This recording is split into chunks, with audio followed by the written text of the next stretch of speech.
ಗೋವಿಂದಪುರ ಎನ್ನುವ ಗ್ರಾಮದಲ್ಲಿ ಕನಕಯ್ಯ ಎಂಬುವವರಿಗೆ ಧರಣಿ ಎಂಬುವ ಮದುವೆ ವಯಸ್ಸಲ್ಲಿ ಒಬ್ಳು ಮಗಳಿದ್ಲು.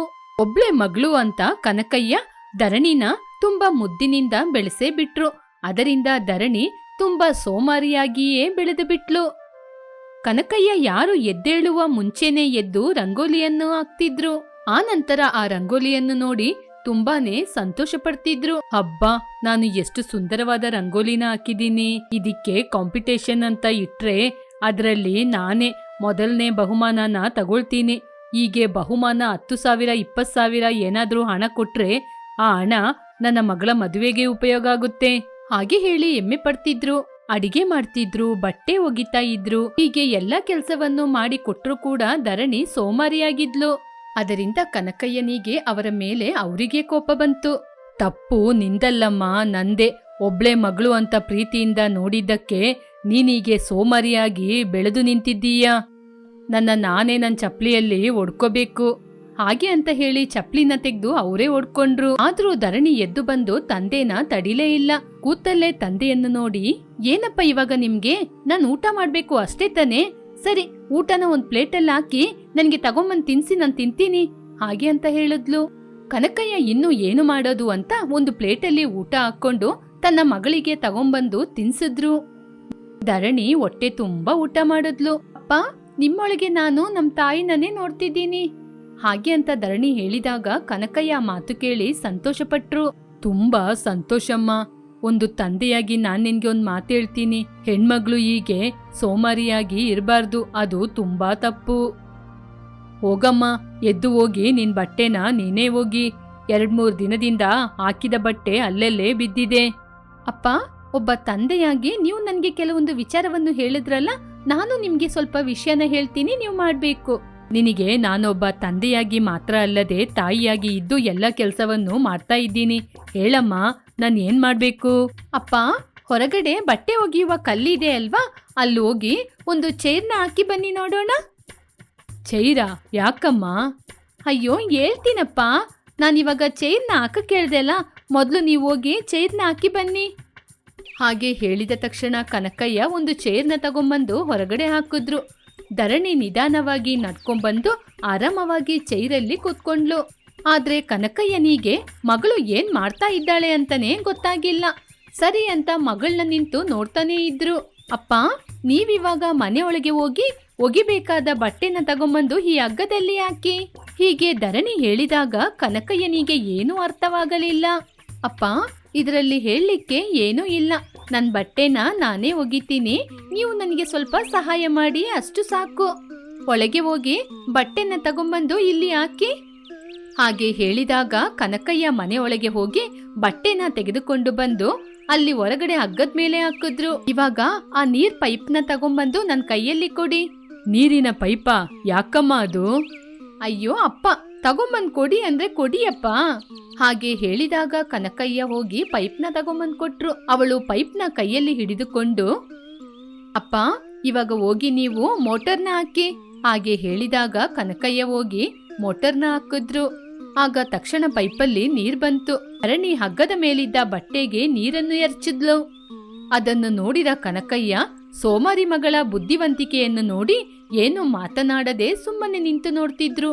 ನೋಡಿದ್ರ ಅಪ್ಪ, ಬಟ್ಟೆ ಒಗೆಯೋದು ಅದ್ನ ಒಣಗಿಸೋದು ಎರಡೂ ಒಂದೇ ಸಲ ಮುಗ್ದೋಯ್ತು. ಇವಾಗ ಮುಂದೆ ಏನ್ ಮಾಡ್ಬೇಕು? ಹೀಗೆ ಮಗಳು ಕೇಳಿದ ಪ್ರಶ್ನೆಗೆ ತಂದೆ ಉತ್ತರವನ್ನು ಕೊಡ್ತಾ ಇದ್ದಾಗ ಅಲ್ಲಿ ಆನಂದ ಪೂಜಾರಿ ಅವರು ಬಂದ್ರು. ಅಯ್ಯ ಕನಕಯ್ಯ, ನಿಮ್ಮ ಮಗಳಿಗೆ ಒಂದು ಒಳ್ಳೆ ವರವನ್ನು ನೋಡಿ ಬಂದಿದ್ದೀನಿ. ಮನೆಯೊಳಗೆ ಬನ್ನಿ, ಕೂತು ಮಾತನಾಡೋಣ. ಇಲ್ಲಿ ನೋಡಿ ಪೂಜಾರಿ ಅವರೇ, ನಾನಿವಾಗ ಒಳಗ್ ಬರೋದಿಲ್ಲ, ನಾನು ಬಟ್ಟೆ ಒಗಿತಿದ್ದೀನಿ. ಹಾಗೆ ಹೇಳಿದ ತಕ್ಷಣ ಆನಂದ ಪೂಜಾರಿಯವರು ಧರಣಿ ಬಟ್ಟೆ ಒಗೆಯುವ ಲಕ್ಷಣವನ್ನು ನೋಡಿದ್ರು. ಪರವಾಗಿಲ್ಲ ಧರಣಿಯಮ್ಮ, ನಿನ್ನ ಸೋಮಾರಿತನ ಬುದ್ಧಿವಂತಿಕೆ ತುಂಬಾ ಚೆನ್ನಾಗಿದೆ. ನಿನ್ನ ಹಾಗೆ ಯಾರು ಕೂಡ ಬಟ್ಟೆನ ಒಗೆಯದೇ ಇಲ್ಲ ಹಾಗೆ ಅಂತ ಹೇಳಿ ತಲೆಗೆ ಬಡ್ಕೊಂಡ್ರು. ಆ ಮಾತು ಕೇಳಿ ಧರಣಿ ನಾಚಿಕೆ ಪಡುತ್ತಾ, ತುಂಬಾ ಧನ್ಯವಾದಗಳು ಪೂಜಾರಿ ಅವರೇ. ಅವಳ ಮಾತು ಕೇಳಿ ಪೂಜಾರಿಯವರೇ ನಾಚಿಕೆ ಪಟ್ರು. ಕನಕಯ್ಯನವರೇ, ಮನೆಯೊಳಗೆ ಬನ್ನಿ, ಕೂತು ಮಾತನಾಡೋಣ. ಹಾಗೆ ಅಂತ ಹೇಳಿ ಪೂಜಾರಿಯವರು ಮನೆಯೊಳಗೆ ಬಂದ್ರು. ಕನಕಯ್ಯ ಕೂಡ ಪೂಜಾರಿಯ ಹಿಂದೇನೆ ಮಾತನಾಡುತ್ತಾ ಮನೆಯೊಳಗೆ ಬಂದ್ರು. ಅವರ ಮಗಳಿಗೆ ನೋಡಿದ ಹುಡುಗನ ಬಗ್ಗೆ ಹೇಳಿದ್ರು. ಹೀಗೆ ಒಂದು ದಿನ ಹುಡುಗನ ಮನೆಯವರು ಹುಡುಗಿಯನ್ನು ನೋಡಲು ಬಂದ್ರು. ಆಕಾಶ್ ಹುಡುಗಿಯನ್ನು ನೋಡಿ ತುಂಬಾನೇ ಸಂತೋಷಪಟ್ಟ. ನಾನು ಅಂದುಕೊಂಡ ಹಾಗೆ ಹುಡುಗಿ ನೋಡ್ಲಿಕ್ಕೆ ತುಂಬಾ ಸುಂದರವಾಗಿದ್ದಾಳೆ. ನನಗೂ ಇಷ್ಟವಾಗಿದೆ. ಹುಡುಗಿಗೆ ಇಷ್ಟ ಆದ್ರೆ ಮದುವೆ ಬಗ್ಗೆ ಮಾತನಾಡೋಣ. ಇಲ್ಲಿ ನೋಡಪ್ಪ ಆಕಾಶ್, ನನ್ನ ಮಗಳ ಬಗ್ಗೆ. ಪರವಾಗಿಲ್ಲ ಮಾವ, ನನಗೆ ನಿಮ್ಮ ಮಗಳ ಬಗ್ಗೆ ಎಲ್ಲ ವಿಚಾರನೂ ಗೊತ್ತು. ಪುರೋಹಿತರು ನಿಮ್ಮ ಮಗಳು ಸ್ವಲ್ಪ ಸೋಂಬೇರಿ ಅಂತ ಎಲ್ಲ ವಿಚಾರವನ್ನು ನನ್ನ ಜೊತೆ ಹೇಳಿದ್ದಾರೆ. ಹೀಗೆ ಮಾತಾಡ್ತಾ ಇರುವಾಗ ಆಕಾಶ್ನ ತಾಯಿ ಅನ್ನಪೂರ್ಣ ಮಧ್ಯದಲ್ಲಿ, ಅವರು ಹೇಳ್ತಾ ಇದ್ದಾರಲ್ವಪ್ಪ, ಹುಡುಗಿ ಸ್ವಲ್ಪ ಸೋಂಬೇರಿ ಅಂತ ಹುಡುಗಿ ನಮ್ಮ ಮನೆಗೆ ಬೇಡ. ಅಂತ ಹುಡುಗಿ ಬಂದ್ರೆ ನಮಗೂ ಕೂಡ ಕಷ್ಟ. ಇಲ್ಲಿ ನೋಡಿ ಅಮ್ಮ, ನೀವೇನು ಚಿಂತೆ ಮಾಡಬೇಡಿ. ಧರಣಿ ಮದುವೆಯಾಗಿ ನಮ್ಮ ಮನೆಗೆ ಬಂದ ತಕ್ಷಣ ಅವಳು ಬದಲಾಗ್ತಾಳೆ. ಇಲ್ಲಿ ನೋಡಿ ಅಮ್ಮ, ಮುಂದಿನ ವಿಚಾರನ ನಾನ್ ನೋಡ್ಕೋತೀನಿ. ಧರಣಿ ನೋಡ್ಲಿಕ್ಕೆ ಸುಂದರವಾಗಿದ್ದಾಳೆ, ನನಗೂ ಇಷ್ಟವಾಗಿದ್ದಾಳೆ. ಹೀಗೆ ಆಕಾಶ್ ಹೇಳಿದಾಗ ಧರಣಿ ಅವನನ್ನು ನೋಡಿ ತನ್ನ ಮನಸ್ಸೊಳಗೆ ಹೀಗೆ ಮಾತಾಡ್ಕೊಂಡ್ಲು. ಅತ್ತೆ ಮನೆಗೆ ಹೋದ್ಮೇಲೆ ನನ್ನ ಸೋಮಾರಿತನಕ್ಕೆ ಮುಟ್ಟುಗೋಲು ಹಾಕ್ಬೇಕು ಅಂತ ಇದ್ದೆ. ಆದ್ರೆ ಪರವಾಗಿಲ್ಲ, ಇನ್ಮುಂದೆ ನನಗೆ ಸಂತೋಷನೇ. ನನ್ನ ಸೌಂದರ್ಯವನ್ನು ನೋಡಿ ನನ್ನ ಮದ್ವೆ ಆಗ್ಲಿಕ್ಕೆ ಬಂದಿದ್ದಾರೆ. ಇನ್ನು ನನಗೇನು ಚಿಂತೆ? ಈ ಆಕಾಶ್ ಜೊತೆ ನನ್ನ ಸೌಂದರ್ಯವನ್ನು ತೋರಿಸಿ ಎಲ್ಲ ಕೆಲಸವನ್ನು ಮಾಡಿಸ್ಕೋತೀನಿ. ಹೀಗೆ ಮದ್ವೆಗೆ ಒಪ್ಕೊಂಡ್ಲು. ಆನಂದ ಪೂಜಾರಿಯವರು ಸಮಯವನ್ನು ವ್ಯರ್ಥ ಮಾಡದೆ ಹುಡುಗನ್ ಮನೆಯಲ್ಲಿ ಹುಡುಗಿ ಮನೆಯಲ್ಲಿ ಮಾತುಕತೆಯನ್ನು ಮುಂದುವರಿಸಿದ್ರು. ಹೀಗೆ ಎಲ್ಲರೂ ಒಪ್ಪಿ ಮದ್ವೆ ಮಾಡಿಸಿದ್ರು. ಧರಣಿ ಅತ್ತೆ ಮನೆಯೊಳಗೆ ಕಾಲಿಟ್ಲು. ಅತ್ತೆಯಾದ ಅನ್ನಪೂರ್ಣಮ್ಮ ಹೊಸ ಸೊಸೆ ಸ್ವಲ್ಪ ಸೋಮಾರಿತನದಿಂದ ಇರ್ತಾಳೆ ಅಂತ ಎಲ್ಲ ಕೆಲಸವನ್ನು ಅವರೇ ಸ್ವಲ್ಪ ದಿನ ಮಾಡ್ತಿದ್ರು. ಆದ್ರೆ ಮುಂದಿನ ದಿನಗಳಲ್ಲೂ ಕೂಡ ಅವಳು ಸೋಂಬೇರಿಯಾಗಿ ಇದ್ದ ಕಾರಣ ಅನ್ನಪೂರ್ಣಮ್ಮ ದಂಪತಿಗಳು ಕಾಶಿಗೆ ಹೋದ್ರು. ಅದನ್ನು ನೋಡಿ ಆಕಾಶ್ ಕೂಡ ಸಂತೋಷದಿಂದ ವರ್ಕ್ ಫ್ರಮ್ ಹೋಮ್ ಕೆಲಸವನ್ನು ಮಾಡ್ದ. ಆವಾಗ ಆಕಾಶಿಗೆ ಅರ್ಥವಾಯಿತು ನಿಜವಾದ ವಿಚಾರ. ಶಿಂಕಲ್ಲಿ ಪಾತ್ರೆಗಳು ಅಲ್ಲಲ್ಲೇ ಬಿದ್ದಿತ್ತು. ವಾಷಿಂಗ್ ಮಿಷಿನ್ ಹತ್ರ ಬಟ್ಟೆ ಕೂಡ ಇತ್ತು. ಧರಣಿ, ಧರಣಿ ಹಾಗೆ ಕರೆದಾಗ ಧರಣಿ ನಿಧಾನವಾಗಿ ಗಂಡನ ಬಳಿ ಬಂದ್ಲು. ಆದ್ರೆ ಆಕಾಶ್ ಕೋಪಗೊಳ್ಳದೆ ನಿಧಾನವಾಗಿ, ಧರಣಿ, ನಾವು ಹಾಡು ಹೇಳುತ್ತಾ ಕುಣಿಯುತ್ತಾ ಕೆಲಸವನ್ನು ಮಾಡೋಣ. ನನಗೆ ಆಡ್ಲಿಕ್ಕೂ ಗೊತ್ತಿಲ್ಲ, ಕುಣಿಯಕ್ಕೂ ಗೊತ್ತಿಲ್ಲ, ಕೆಲ್ಸ ಕೂಡ ಗೊತ್ತಿಲ್ಲ. ಹಾಗೆ ಅಲ್ಲ ಧರಣಿ, ನಾವು ಯಾವ ಕೆಲಸ ಮಾಡಿದ್ರೂ ಸರಿ ಸಮವಾಗಿ ಹಂಚಿಕೊಂಡು ಮಾಡೋಣ. ಆವಾಗ ನಮ್ಮಿಬ್ಬರ ನಡುವೆ ಯಾವ ಜಗಳನೂ ಬರೋದಿಲ್ಲ. ಸರಿ ಆಯ್ತು, ಮಾಡೋಣ. ನಾನು ಶಿಂಕಲ್ಲಿರುವ ಪಾತ್ರೆನ ಉಜ್ಜಿ ಕೊಡ್ತೀನಿ, ನೀನು ತೊಳಿಬೇಕು. ಸರಿ ರೀ, ಮೊದಲು ನೀವು ಉಜ್ಜಿ ಕೊಡಿ, ಆಮೇಲೆ ನಾನು ತೊಳಿತೀನಿ. ಹೀಗೆ ಆಕಾಶ್ ಧರಣಿ ಜೊತೆ ಮಾತನಾಡುತ್ತಾ ಪಾತ್ರೆಯನ್ನು ಉಜ್ಜಿದ ನಂತರ, ನೋಡು ಧರಣಿ, ನನ್ ಪಾತ್ರೆನ ಉಜ್ಜಿ ಆಯ್ತು, ಇವಾಗ ನೀನ್ ತೊಳಿ. ನನ್ನ ಸೌಂದರ್ಯವನ್ನು ನೋಡಿ ಉಳಿದ ಕೆಲಸವನ್ನು ನೀವೇ ಮಾಡ್ಬೋದಲ್ವಾ? ಹಾಗೆ ಹೇಳಿದಾಗ ಆಕಾಶ್ ಸಂತೋಷ ಪಡುತ್ತಾ ಉಜ್ಜಿದ ಪಾತ್ರೆಯನ್ನು ಅವನೇ ತೊಳಿದ. ಧರಣಿ ಕೂಡ ಸಂತೋಷಪಟ್ಲು. ಪಾತ್ರೆ ಎಲ್ಲ ತೊಳೆದ ನಂತರ, ರೀ, ನೀವು ಎಷ್ಟು ಒಳ್ಳೆಯವರು. ಹಾಗೆ ಹೇಳಿದಾಗ ಆಕಾಶ್ ಸಂತೋಷ ಪಡುತ್ತಾ, ನಾನಿವಾಗ ವಾಷಿಂಗ್ ಮಿಷಿನಿಗೆ ಬಟ್ಟೆನ ಹಾಕ್ತೀನಿ. ನೀನು ಆ ಬಟ್ಟೆನ ಒಗ್ದಾದ್ಮೇಲೆ ತಗೊಂಡೋಗಿ ಒಣಗ್ಸು. ಕಿಚನ್ ನಲ್ಲಿ ಕೂಡ ನೀವು ತಾನೇ ರೀ ಮೊದ್ಲು ಕೆಲಸವನ್ನ ಆರಂಭಿಸಿದ್ದು. ಇಲ್ಲಿ ನಾನು ಆರಂಭಿಸ್ತೀನಿ. ನಾನು ಮೊದ್ಲು ಬಟ್ಟೆನ ವಾಷಿಂಗ್ ಮಿಷಿನಿಗೆ ಹಾಕ್ತೀನಿ. ಸರಿ ಧರಣಿ, ಆಗ ನೀನೇ ಕೆಳಗಿರುವ ಬಟ್ಟೆನ ಮಿಷಿನಿಗೆ ಹಾಕು. ಆಗ ಧರಣಿ ಬಕೆಟಲ್ಲಿರುವ ಬಟ್ಟೆಯನ್ನು ನೋಡಿ, ಅಯ್ಯೋ, ಇವಾಗ ಕೆಳಗೆ ಬಗ್ಗಿ ಬಟ್ಟೆನ ತೆಗಿಬೇಕಲ್ವಾ, ಏನ್ ಮಾಡೋದು? ಹೀಗೆ ಆಲೋಚನೆ ಮಾಡುತ್ತಾ ತನ್ನ ಗಂಡನನ್ನು ನೋಡಿ, ಗಂಡನ್ ಮಾತು ಕೇಳ್ಬೇಕು ಅಂತ ಪಾರ್ವತಿ ಚಿಕ್ಕಮ್ಮ ಹೇಳಿದ ಮಾತು ಇವಾಗರೇ ನನಗೆ ಜ್ಞಾಪಕಕ್ಕೆ ಬಂದಿದ್ದು. ಸರಿ, ನಾನ್ ನಿಮ್ ಮಾತನ್ನ ಖಂಡಿತವಾಗಿ ಕೇಳ್ತೀನಿ ರೀ. ನೀವೇ ಬಟ್ಟೆನ ಒಗೀರಿ, ನಾನ್ ತಗೊಂಡೋಗಿ ಅದನ್ನ ಒಣಗಿಸ್ತೀನಿ. ಹಾಗೆ ಹೇಳಿದಾಗ ಆಕಾಶ್ ನಗುತ್ತಾ ಬಟ್ಟೆಯನ್ನು ತೆಗೆದುಕೊಂಡು ಬಂದು ವಾಷಿಂಗ್ ಮಿಷಿನಿಗೆ ಹಾಕಿದ. ಹೀಗೆ ಅವರಿಬ್ಬರು ಸ್ವಲ್ಪ ಹೊತ್ತು ಸಂತೋಷದಿಂದ ಮಾತಾಡ್ತಾ ಇದ್ರು. ಆ ನಂತರ ಮಿಷಿನ್ ಕೂಡ ಆಫ್ ಆಯ್ತು. ಧರಣಿ, ಸರಿ, ಎದ್ದು ಹೋಗಿ ಬಟ್ಟೆನ ಒಣಗಿಸಿ ಬಾ. ನಾನೇ ಒಣಗಿಸ್ಬೇಕಾ? ಖಂಡಿತ ಮಾಡ್ಬೇಕು. ನನಗೆ ನಿಮ್ಮ ಮಾತು ಕೇಳಬೇಕು ಅನ್ಸುತ್ತೆ, ಆದ್ರೆ ನನ್ನ ಸೌಂದರ್ಯ ರೀ. ಹಾಗೆ ಅವಳು ಪೂರ್ತಿಯಾಗಿ ಮಾತನಾಡುವ ಮೊದಲೇ ಅವನೇ ಎದ್ದ. ಸರಿ ಧರಣಿ, ನಾನೇ ಮಾಡ್ತೀನಿ. ಆಕಾಶ್ ಬಟ್ಟೆಯನ್ನು ತೆಗೆದುಕೊಂಡು ಬಂದು ಹೊರಗಡೆ ಒಣಗಿಸ್ದ. ಬಟ್ಟೆನ ತೆಗೆದುಕೊಂಡು ಬಂದು ಆಕಾಶ್ ಒಣಗಿಸುವಾಗ ಪಕ್ಕದ ಮನೆ ಸುದರ್ಶನ್ ಪಕ್ಕ ಅಂತ ನಗ್ತಾ ಇದ್ದ. ಯಾಕೆ ಇವಾಗ ನಗ್ತಾ ಇದ್ದೀಯಾ? ನಿನ್ನ ಸೋಮಾರಿ ಹೆಂಡತಿ ಹೇಳಿದ ಕೆಲಸವನ್ನು ಮಾಡ್ತಾ ಇದೆಯಲ್ಲ, ಅದಕ್ಕೆ ನಗು ಬಂತು. ಹಾಗೆ ಹೇಳಿ ಮತ್ತೆ ಪುನಃ ಜೋರಾಗಿ ನಗ್ತಾ ಇದ್ದ. ಆಕಾಶ್ ಮಾತ್ರ ಸೋಮಾರಿ ಹೆಂಡತಿ ಹೇಳಿದ ಕೆಲಸವನ್ನು ಮಾಡಿಕೊಂಡು ಮುಂದೆ ಹೋದ. ಚಿನ್ನರಾಮನಹಳ್ಳಿ ಅನ್ನುವ ಊರಿನಲ್ಲಿ ಸೀತಯ್ಯ ಲಕ್ಷ್ಮಮ್ಮ ಅನ್ನುವ ದಂಪತಿಗಳಿದ್ದರು. ಅವರಿಗೆ 10 ವರ್ಷದ ಮಗಳಿರುತ್ತಾಳೆ. ಹೆಸರು ಚಾಂದಿನಿ. ಸೀತಯ್ಯ ಲಚ್ಚಮ್ಮ ದಂಪತಿಗಳು ತಮಗಿರುವ ಸ್ವಲ್ಪವಾದ ಹೊಲದಲ್ಲಿ ಸಾಗುವಳಿ ಮಾಡಿಕೊಂಡು ಹಾಗೆ ಬಂದ ದುಡ್ಡಿನಿಂದ ಜೀವನ ಸಾಗಿಸುತ್ತಾ ಚಾಂದಿನಿಯನ್ನು ಓದಿಗಾಗಿ ಸರ್ಕಾರಿ ಶಾಲೆಗೆ ಕಳಿಸುತ್ತಾ ಇರುತ್ತಾರೆ. ಚಾಂದಿನಿ ಸ್ಕೂಲಲ್ಲಿ ಮಾಸ್ಟರು ಹೇಳುವ ಪಾಠಗಳನ್ನು ಶ್ರದ್ಧೆಯಿಂದ ಕೇಳುತ್ತಾ ಚೆನ್ನಾಗಿ ಓದ್ಕೋತಾ ಇರ್ತಾಳೆ. ಬುದ್ಧಿವಂತಿಯಾಗಿ ಇರುತ್ತಾ ಒಳ್ಳೆ ಮಾರ್ಕ್ಸ್ ತೆಗಿತಾ ಇರ್ತಾಳೆ. ಸ್ಕೂಲ್ ಮಾಸ್ಟರ್ ಎಷ್ಟೋ ಮೆಚ್ಕೋತಾರೆ. ಒಂದು ದಿನ ಸೀತಯ್ಯ ಲಚ್ಚಮ್ಮ ದಂಪತಿಗಳು ದಿಗಿಲಿನಿಂದ ಮನೆಯ ಹೊರಗೆ ಜಗಲಿಯಲ್ಲಿ ಕೂತ್ಕೊಂಡು ದುಃಖದಿಂದ ಮಾತನಾಡಿಕೊಳ್ಳುವುದನ್ನು ಮನೆಯೊಳಗಿರುವ ಚಾಂದಿನಿ ಕೇಳಿಸಿಕೊಳ್ಳುತ್ತಾಳೆ. ನಾನು ಒಬ್ಬನೇ ರಾತ್ರಿಯೆಲ್ಲ ನಮ್ಮ ಹೊಲದ ದಡದಲ್ಲಿರುವ ಮರದ ಕೆಳಗೆ ದೀಪವಿಟ್ಕೊಂಡು ಮಂಚದಲ್ಲಿ ಕೂತ್ಕೊಂಡೇ ಇದ್ದೆ ಲಕ್ಷ್ಮಿ. ದೆವ್ವ ಬರ್ಲಿಲ್ಲ, ಭೂತನೂ ಬರ್ಲಿಲ್ಲ, ಆದ್ರೆ ಅವಳು ಮಾತ್ರ ಕೇಳಿಸ್ತು. ಯಾರು ಅಂತ ಎಷ್ಟು ಕೇಳಿದ್ರು ಏನು ಮಾತನಾಡದೆ ಅಳ್ತಾನೇ ಇದೆ ಹೊರತು ಏನು ಹೇಳಲಿಲ್ಲ. ನೀವು ಗಮನಿಸಿದಿರೋ ಇಲ್ವೋ, ನಮಗೆ ಸಮಸ್ಯೆ ನಮ್ಮದ ಹೊಲದ ಸುತ್ತ ಇರುವ ಮರನ ಕಟ್ ಮಾಡಿದ ಮೇಲೆ ಬಂದಿದೆ. ಅದೇನು ಲಕ್ಷ್ಮಿ, ನಾನು ಮರ ಕಡಿಸಿ ಬಹಳ ದೊಡ್ಡ ತಪ್ಪು ಮಾಡಿದ್ನಾ? ತಮಗೆ ತಿಳಿತಾ ಇಲ್ವಾ ನಾನ್ ಹೇಳೋದೇನಕ್ಕೆ? ಹೊಲದ ಸುತ್ತಲೂ ಇರುವ ಮರಗಳು ಗುಬ್ಬರಾಗಿ ಇದ್ದಿದ್ದರಿಂದ ಹಾಡು ಹೋಗ್ಲಿ ಕೂಡ ಭಯವಾಗಿದ್ದರಿಂದ ಊರಿನವ್ರನ್ನು ಬಾ ಅಂತ ಹೇಳಿದ್ರೆ ಅಮ್ಮೋ ನಾವು ಬರೋದಿಲ್ಲ, ಹೊಲದ ಸುತ್ತಲೂ ಮರ ಇರುತ್ತೆ ಭಯವಾಗುತ್ತೆ ಅಂತ ಹೇಳಿ ಬರ್ತಾನೆ ಇರ್ಲಿಲ್ಲ. ಆದ್ರಿಂದ ನಮ್ಮ ಹೊಲದ ದಡದಲ್ಲಿರುವ ಮರನ ಬಿಟ್ಬಿಟ್ಟು ಮಿಕ್ಕ ಮರನ ಕಡಿಸಿದೆ. ಅದು ತಪ್ಪು ಹೇಗಾಗುತ್ತೆ ಲಕ್ಷ್ಮಿ? ಈ ಕೂಲಿಯವರು ಆಗ ಕೆಲಸಕ್ಕೆ ಬಾ ಅಂದ್ರೆ ಮರ ಇದೆ ಅಂತ ಭಯ ಅಂತ ಹೇಳ್ತಾರೆ.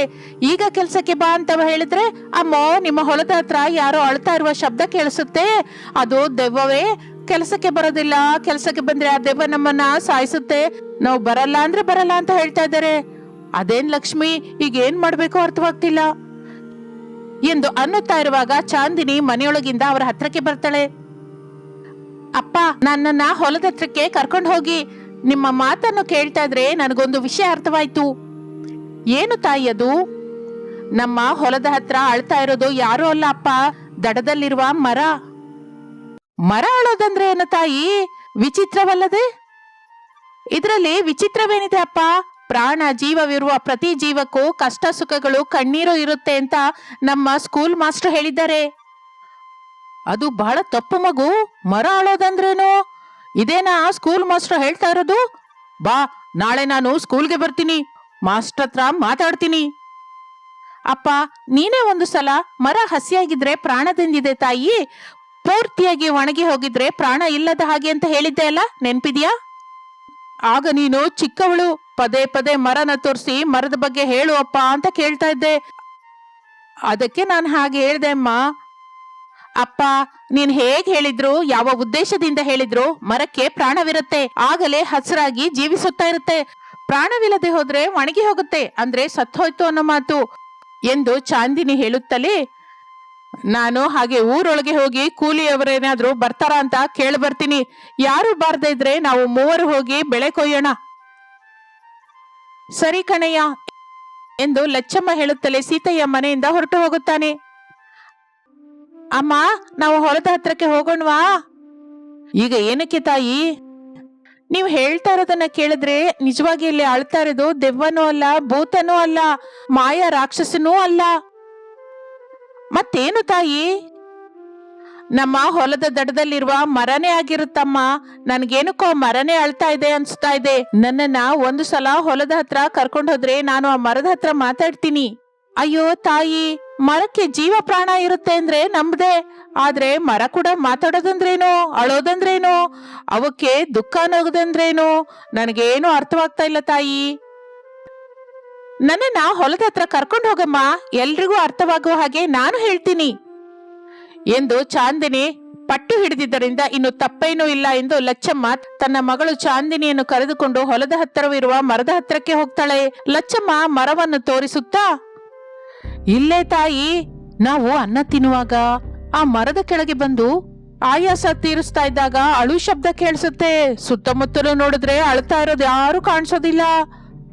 ಸ್ವಲ್ಪ ದೆವ್ವ ಅಂತ ಮತ್ತೆ ಕೆಲವರು ಭೂತ ಅಂತ ನಮ್ಮ ಹೊಲದ ಹತ್ರಕ್ಕೆ ಬರ್ತಾ ಇಲ್ಲ.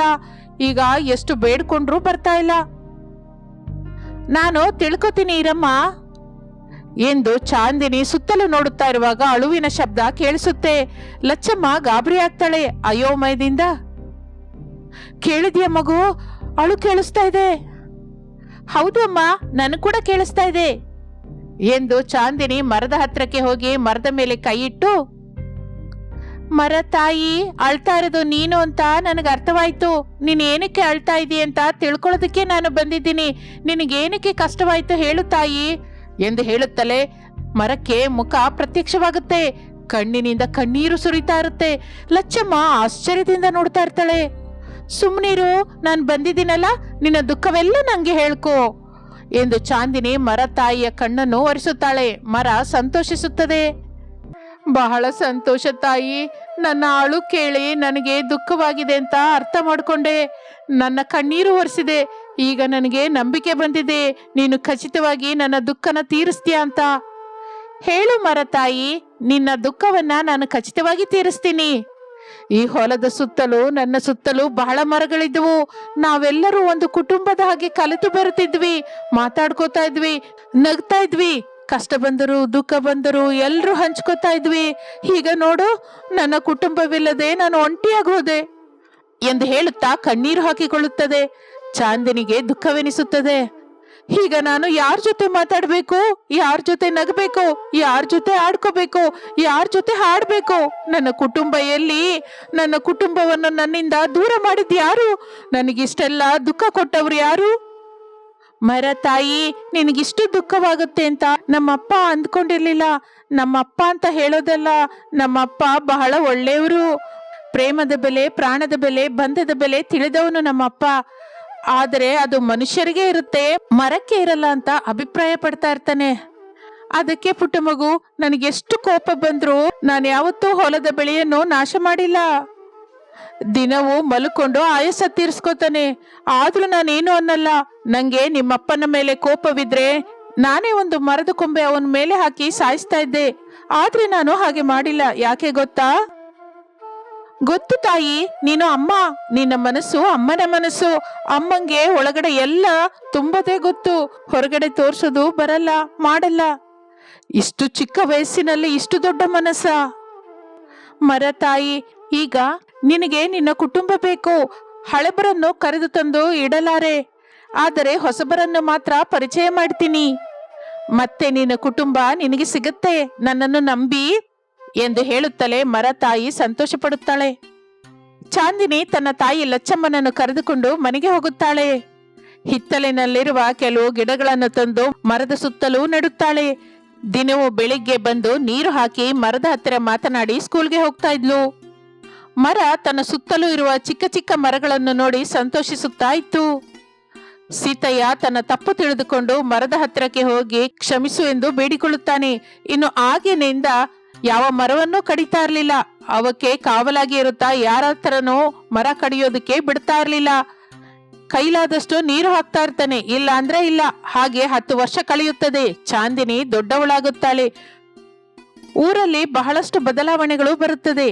ಚಾಂದಿನಿ ಟೌನ್ ನಲ್ಲಿ ಕಲಾಶಾಲೆಯಲ್ಲಿ ಓದ್ತಾ ಮರನ ನೋಡ್ಕೋತಾ ಇದ್ಲು. ಮರ ಕೂಡ ಬಹಳ ದೊಡ್ಡದಾಗುತ್ತವೆ. ಮರ ತಾಯಿ ತನ್ನ ಸುತ್ತಲೂ ಇರುವ ಮರಗಳ ಜೊತೆ ಮಾತಾಡ್ತಾ ಇರ್ತಾಳೆ, ನಗುತ್ತಾ ಇರ್ತಾಳೆ, ನಗಿಸುತ್ತಾ ಇರ್ತಾಳೆ. ಒಂದು ದಿನ ಮರ ತಾಯಿ ಮತ್ತೊಂದು ಮರದ ಹತ್ತಿರ, ಇಲ್ಲಿ ನೋಡು ಮರ ತಂಗಿ, ಹೇಳಕ್ಕ, ನಮಗಾಗಿ ಚಾಂದಿನಿ ಬಹಳ ಕಷ್ಟಪಟ್ಟಿದ್ದಾಳೆ. ಬಿಸಿಲು ಕಾಲ ಬಂದಾಗ ಬಹಳ ದೂರದಿಂದ ನೀರು ತಂದು ಹಾಕಿದ್ದಾಳೆ. ಹೌದು ಅಕ್ಕ, ಈಗ ನಾವು ಏನ್ ಮಾಡೋಣ? ಚಾಂದಿನಿಗೆ ನಾವು ಏನಾದ್ರೂ ಮಾಡಬೇಕು ತಂಗಿ. ಏನ್ ಮಾಡೋಣ ನೀನೇ ಹೇಳಕ್ಕ. ಅದೇ ಆಲೋಚಿಸ್ತಾ ಇದ್ದೀನಿ ತಂಗಿ ಎಂದು ಮಾತನಾಡಿಕೊಳ್ಳುತ್ತಾ ಇರುವಾಗ ಅವರ ಮಾತನ್ನು ಕೇಳಿದ ಸೀತಯ್ಯ, ಅಮ್ಮ ಮರ ತಾಯಿ, ನಾನು ಮಾಡಿದ ತಪ್ಪಿಗೆ 10 ವರ್ಷ ಶಿಕ್ಷೆ ಅನುಭವಿಸುತ್ತಾ ಯಾವ ಕಷ್ಟವೂ ಬಾರದ ಹಾಗೆ ನಿಮ್ಮನ್ನ ನೋಡ್ಕೋತಾ ಇದ್ದೀನಿ. ಈಗ ನನ್ನ ಮಗಳು ಚಾಂದಿನಿಗೆ ಮದುವೆ ವಯಸ್ಸು ಬಂದಿದೆ, ಮದುವೆ ಮಾಡಬೇಕು. ತಪ್ಪದೆ ಸೀತಯ್ಯ.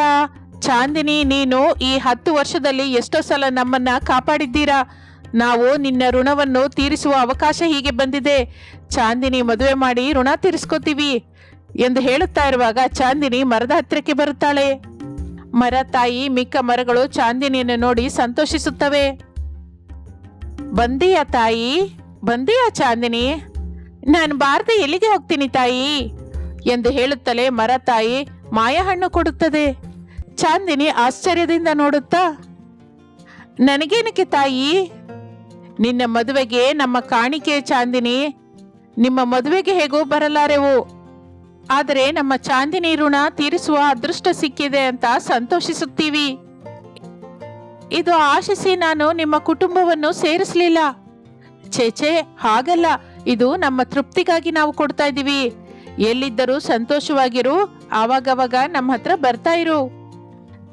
ತಪ್ಪದೇ ಬರ್ತೀನಿ ತಾಯಿ ಎಂದು ಹೇಳಿ ಚಾಂದಿನಿ ಅಲ್ಲಿಂದ ಹೋಗುತ್ತಾ, ಮಿತ್ರರೇ, ಪ್ರಕೃತಿಯನ್ನು, ಭೂಮಿಯನ್ನು ಜಾಗೃತಿಯಾಗಿ ನೋಡಿಕೊಳ್ಳುವುದು, ಕಾಪಾಡಿಕೊಳ್ಳುವುದು ನಮ್ಮ ಪ್ರತಿಯೊಬ್ಬರ ಜವಾಬ್ದಾರಿ.